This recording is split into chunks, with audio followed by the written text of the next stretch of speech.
All right, guys. So this is our first product design course. It's one of my favorites. I like to usually introduce my product design interns and new hires through this course to the new world of product design. If they don't have any previous product design experience, like if they're engineers or if they are typically didn't work much or didn't cover academically product design as a subject or as a minor or a major. So product design, this first course is called User-Centric Design, or like I like to call it, UCD. It's one of my favorite courses in SAN Product Design, my design firm, as I mentioned earlier in my introduction video. And throughout this series or mini series, if you will, I'll be taking you through the different aspects of user-centric design. And let's start digging. So the objectives of this course is basically introduction. A couple of points I would like to cover first, and we're gonna talk about UCD as a terminology and the user definition and development, which is gonna be covered as well. User product psychopathology, user product ergonomics, and we're gonna cap this with a case study and a summary. So it's quite a journey today. In this particular video, we're gonna cover the introduction and the user-centric design terminology or definition, and after that we're gonna take it through the next steps or through the next videos into the other points or bullet points you see in front of you. So introduction. What is UCD? It's basically the designer journey through the basics of user-centric design in the world of physical products.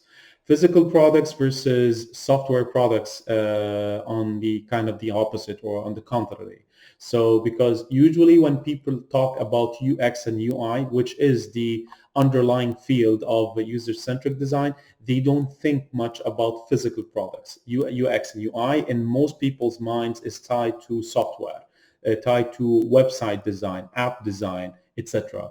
So when we're talking here about UCD, we're talking specifically in the world of physical products, i.e. if you're designing a physical object that people or a user or user will be the more right word, and we're going to talk about this in the user definition, is the main audience to you. And second, the physical object is something that you typically design for that user to interact with.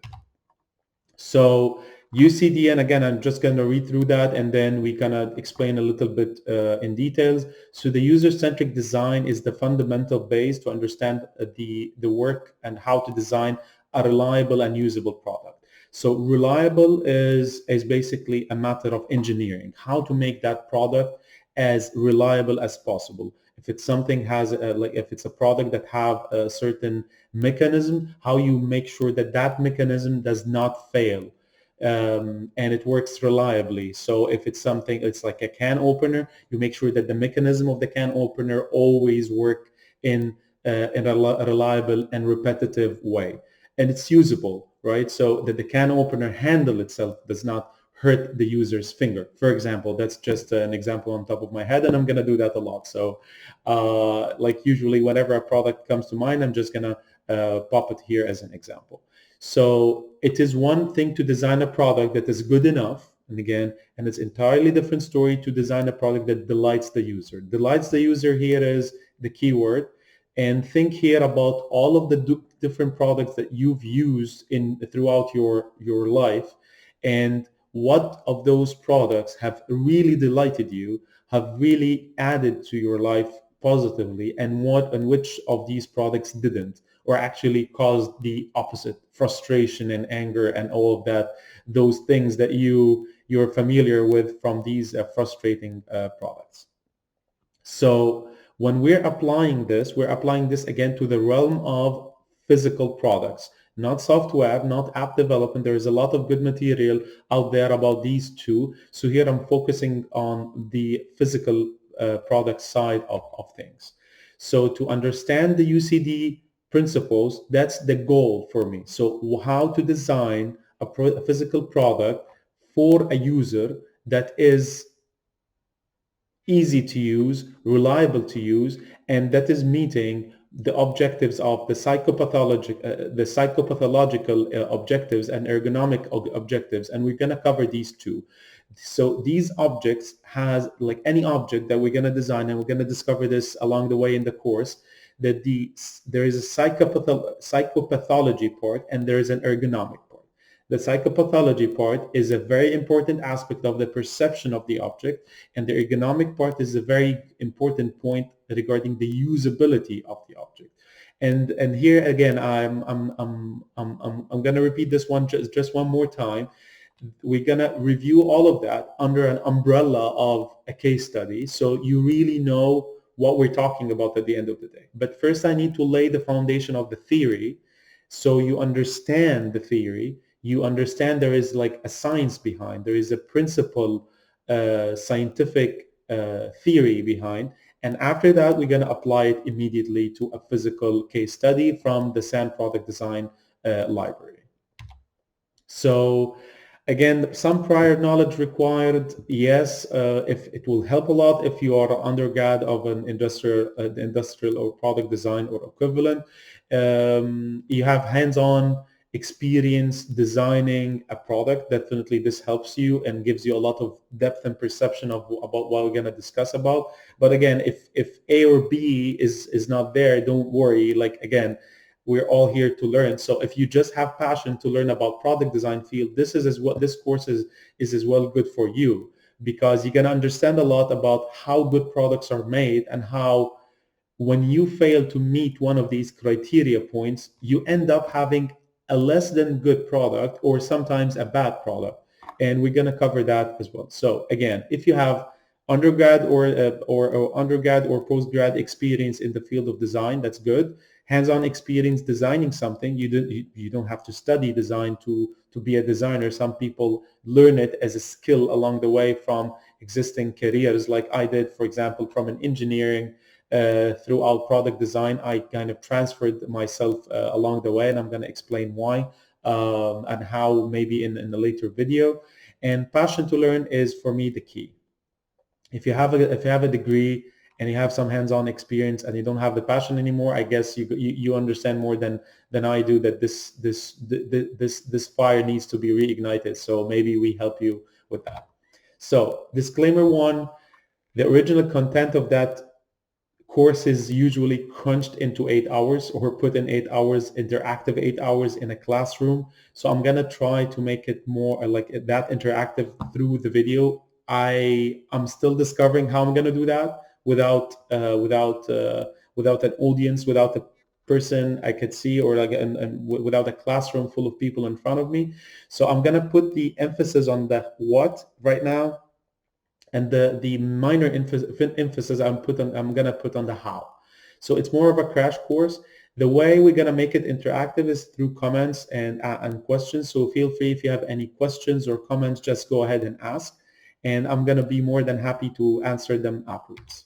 Disclaimer number two, again, this content and material is copyright of SAN Product Design 2020. So I developed this course, or this particular version of that course 2020, and actually there is a lot of other iterations that happened through 2016 and 2019.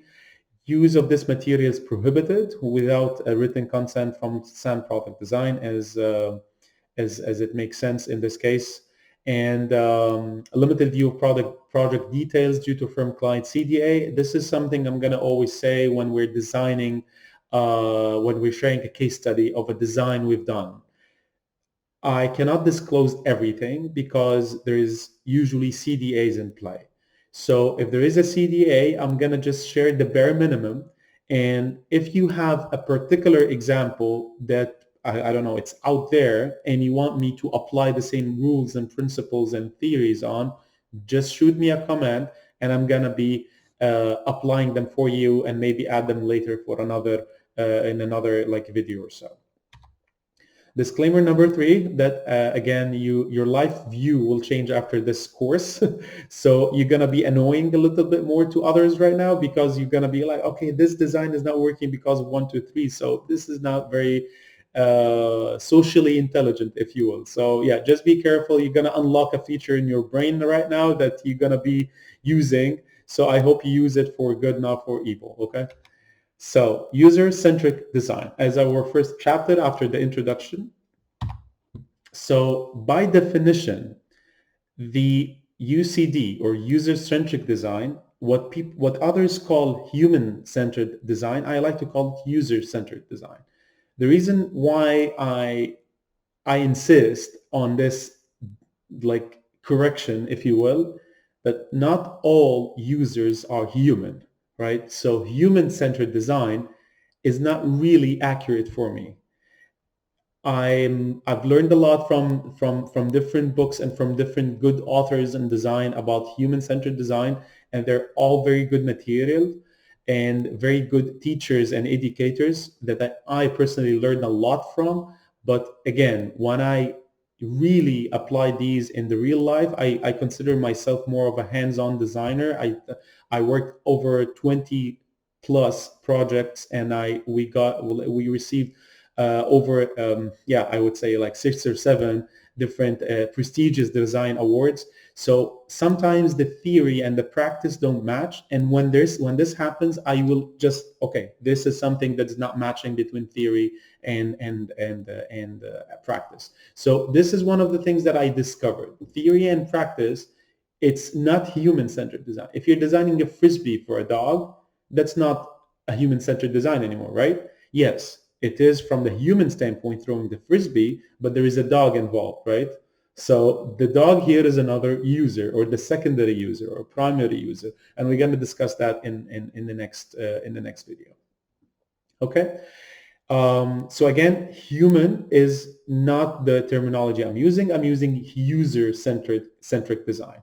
And again, the major focus is on the user during the entire cycle, and we're going to discuss that in a second. A brand, like, again, as I mentioned a couple of slides earlier, this is a branch of interaction design. So if you go to a library, if people still go to libraries, you're going to find this under interaction design. This is the umbrella field of it. Then under that, you're going to find activity-centered design.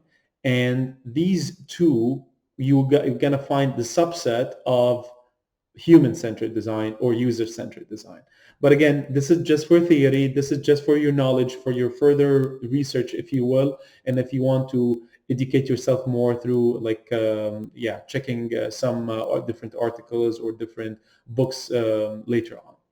So the genuine key component of UCD is empathy. You have to be empathetic with the user. You cannot be a good designer unless you're empathetic. Empathetic means you are putting yourself in the shoes of the user. The user is feeling a certain pain. You're going to try to relieve it. The user wants to be happy. You want to make the user happy. So you're going to try to help him or her get there.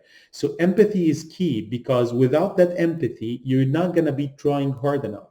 So I know it sounds a bit cheesy, but this is reality. The moment you get bored of a product is the moment you lose the empathy towards that user, right? So you need to be very careful with that. I like to always say this to my designers: users are never wrong or to blame, designers are, because at the end of the day, if a user uses the product in a way, it is the right way. It is their perception of the object that you as a designer gave that made him or her interact in that way. So if you think about it, you are the one to blame if there is anybody to blame. And again, it's not about blame per se, but like, I like to say it this way because I want you to feel responsible as a designer of the objects that you bring to the world. You're bringing a certain object to the world, a certain product to the world. The user is going to helplessly use it as it is. They cannot change it unless they're designers as well, and that's another story. But they cannot do anything about what you have designed. So if you've designed something wrong, okay, so it is what it is. So what we need to do and what we need to educate ourselves with and on all the time is we need to feel that empathy and we need to feel responsible. If there are two takeaways of this slide, I want you to remember these two things. You need to be empathetic as a designer, and you need to be responsible. You need to feel that responsibility on your shoulders that you are the one to design a good product for that particular user. Okay. I usually like to say it this way. In order to understand UCD, you need to understand what other items or what other types of design are out there, right? So if I want to understand what is the color red, I could understand color red, or I could say, okay, color red, like there is color white, blue, yellow, green, and okay, that's red. So this is like by comparison, things become a little bit clearer, right? So here, the purpose of this versus others section is to elaborate a little bit more on what are the other alternatives. What other alternatives that people usually take instead of UCD? So it's like, if I'm not designing for the users, what am I doing, right? Okay, this is what people usually do. Technology-centric design is a very common mishap, error in design, error in judgment, and sometimes needed in the engineering phase. And we're going to discuss the different phases later in later courses, not throughout this course because this course is more focused on the user part. But sometimes you're designing a product and throughout the engineering phase, you do compromises because the technology does not allow except for a certain thing, which is a very common thing to happen in plastic products, for example. So a plastic product like the one you're seeing in front of you in this slide, I just used like a fan, which is not very user centric because this part usually is not interactive with the user unless they're a technician installing that actual particular fan. But let's use that as an example. So if you're installing that fan and you're that technician installing that fan, you could do one of two choices. One choice is to make that fan installation friendly for that technician, or make it easy to take out of the mold. That's a technology-centric decision or a user-centric decision.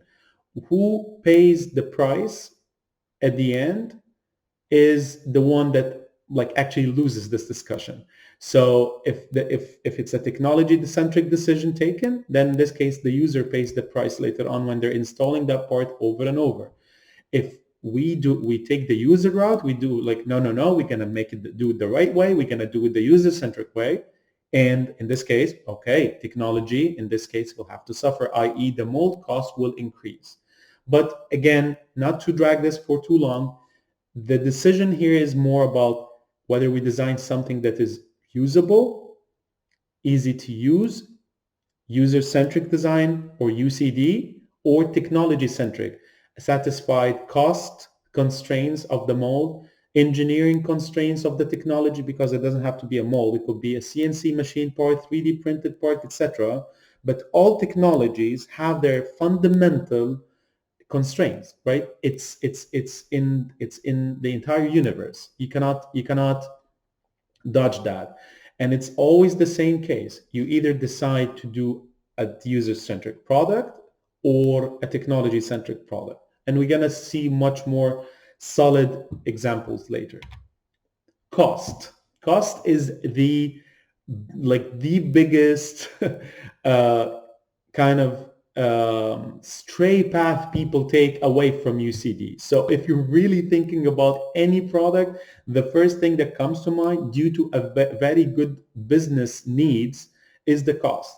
This particular example I hate as a product because this is 100% cost-centric design, 0% human-centric design. So this is, if for the people that don't recognize what that is, this is a plastic piece that they add as an additional part to the 20 liter gallons that commonly used in hot countries for these water dispensers, right? So what they did is basically they designed a 20 kilo water bottle, and because there was no easy way for the user to carry it, they just attached this particular piece. And as you could possibly very easily imagine, you could see that this is uncomfortable, very sharp on the hand. And when you carry a 20 kilo with that design, one of two things happen. Either you hurt your hand, or actually this part breaks after some time. So this is something you need to think about for a second, because cost-centric design is not a bad thing, right? Because if you don't have a cost-effective offering or a product design, you don't have a product, right? You have a good 3D file, maybe a render on your PC, but you don't have a real product on shelf selling, making you money and making you the company that you design for money, right? And they're not going to come to your design firm again. So done. But if you go way too much with the cost-centric thing, you lose your user, right? And this is the fear. This is what I'm trying to emphasize here. Okay. The next one is stigma. Stigma is a very interesting one. Sometimes you design things because there is a certain stigma to them. Like, to make it very easy, when you're designing a product, a toy, like we did a lot of different toys in SAM before. When you're designing a toy, your subconscious stigma goes as like, okay, I'll make it, if that toy is for a girl, I'll make it in pink, or that toy is for a boy, I'll make it in blue, right? This particular stigma, you're stigmatizing the design. So you're not really seeking the user-centric route. You just assume stuff based on your personal bias, based on your personal subconscious bias, if you will. And some products are doing the anti-stigma in a very good way. Like, for example, when Nike did this veil type of sports suit, and they basically anti-stigmatized that the veiled women are doing sports, because guess what? Veiled women like to do sports as well, like other women, like other human beings. Or the campaign "Throw Like a Girl," like that was developed by a multinational company as well. They wanted to say "throw like a girl" is equal to a good strong throw, not not a weak throw, like what comes to mind to certain people with subconscious biases and so on. And because the word stigma is a little bit non-conventional, at least for non-native speakers like myself, it's a mark of disgrace associated with a particular thing, right? So what I'm trying to say here is, again, study your user, put the stigma aside, put your biases aside. Okay. Last but not least, on the UCD versus others is project. Project-centric is, again, a part of the cost-centric, if you will, or like a part of the cost-centric actually is the other way around. It's the part of the project-centric. But here in project, I usually mean schedule or cost of development.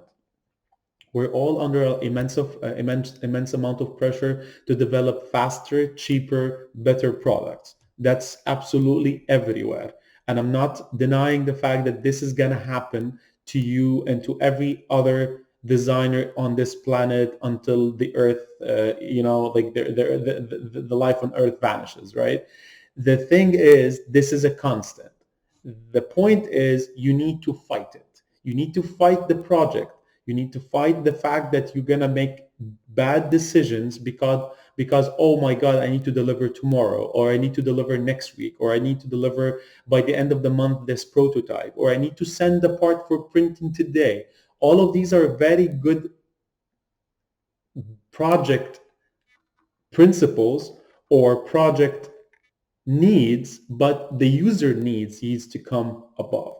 I've read in this very nice Pixar book, they were talking about the culture inside Pixar. And the culture inside Pixar is story is king. Story is king is not just a motto that they slap on the wall. This is something they live. In order to develop amazing movies, they have to have kind of a compass, a moral compass.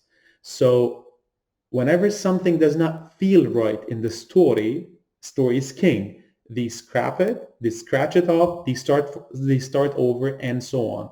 And there's like I could put the book in the references later on. I wish product designers think that way too. User is king. User is king or queen. So user is king or queen or it, because again, it could be an animal, as I said earlier. The user is king, or user is the boss, or whatever you want to call it, is what I'm trying to get to here. If we treat that product design development journey in the same way the the amazing creative minds in Pixar work with their story is king, we you got the gist of it. You got the gist of what I'm trying to say here with this user-centric design.